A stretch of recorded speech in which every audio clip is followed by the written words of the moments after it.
Hello everyone, আসসালামু আলাইকুম। কি অবস্থা সবার? কেমন আছো সবাই? আলহামদুলিল্লাহ, আমি খুব ভালো আছি। আজকে গিয়েছিলাম কাচ্চি ভাইতে, আমি আর আম্মু দুজনে মিলে গিয়েছিলাম। আম্মু একটু অসুস্থ ছিল, এর জন্য ডক্টর দেখাতে গিয়েছিলাম। সেখান থেকে লাঞ্চের টাইম হয়ে গিয়েছিল, খুব ক্ষুধাও লেগেছিল। পরে আম্মু বললো চলো কাচ্চি ভাইতে যাই, দুজনে মিলে কাচ্চি খেয়ে আসি। দেন যেই বলা সেই কাজ, চলে গিয়েছিলাম। ওখানে যাওয়ার পরে আধা ঘন্টা 40 মিনিটের মতো আমরা দাঁড়িয়েছিলাম।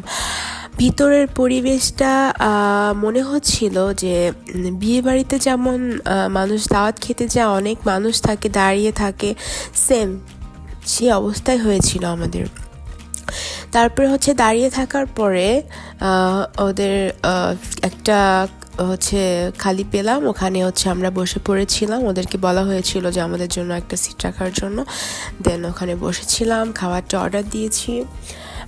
আমি আর আম্মু দুজনে দুটো কাচ্চি অর্ডার দিয়েছিলাম। কাবাব ছিল, সাথে বাদামের শরবতটা ছিল। তো ফার্স্টে ট্রাই করলাম ওদের কাচ্চিটা, মোটামুটি ভালোই ছিল আলহামদুলিল্লাহ। কাবাব, আলু, ওদের সব কিছু মিলিয়ে আমার কাছে ভালোই লেগেছিল। ভিতরের ডেকোরেশনটা মাশাআল্লাহ অনেক সুন্দর।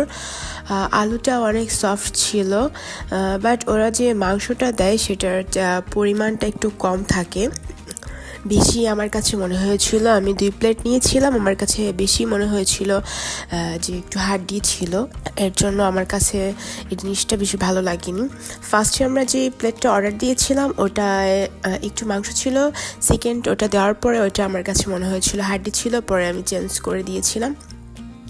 পরে ওরা হচ্ছে আমাকে আবার চেঞ্জ করে দিয়েছিল। ওদের আলুটার কথা কি বলবো, আলুটা ভালো ছিল আলহামদুলিল্লাহ, কিন্তু একটা আলু আমার কাছে একটু খারাপ লেগেছিল, ভিতরটা খুবই খারাপ লেগেছিল, ভালো লাগেনি। পরে ওটা চেঞ্জ করে দিতে বলেছিলাম, ওটা ওরা চেঞ্জ করে দিয়েছিল। ওদের সব কিছু ভালোই লাগে, কিন্তু একটু দেরি হয়, কারণ সব কিছু মিলিয়ে ওরাও হচ্ছে পেরে ওঠে না, কারণ অনেক মানুষ থাকে ওখানে, অনেক ভিড়, প্রচুর পরিমাণ ভিড় থাকে, অনেক কাস্টমার থাকে, সবাইকে ম্যানেজ করতে ওদেরও আসলে কষ্ট হয়, এটাও আমাদের বুঝতে হবে। তবে খাবারের স্বাদটা খারাপ ছিল না আলহামদুলিল্লাহ, খাবারের স্বাদটা সব মিলিয়ে ভালো ছিল। আম্মু আর আমি খুব এনজয় করলাম। আসাদুজ্জামান শিপন, আপনাকে খুব মিস করেছিলাম আমরা। আপনি যখন দেশে আসবেন আপনাকে নিয়ে যাবো ইনশাআল্লাহ। সবাই ভালো থাকবেন, আল্লাহ হাফেজ।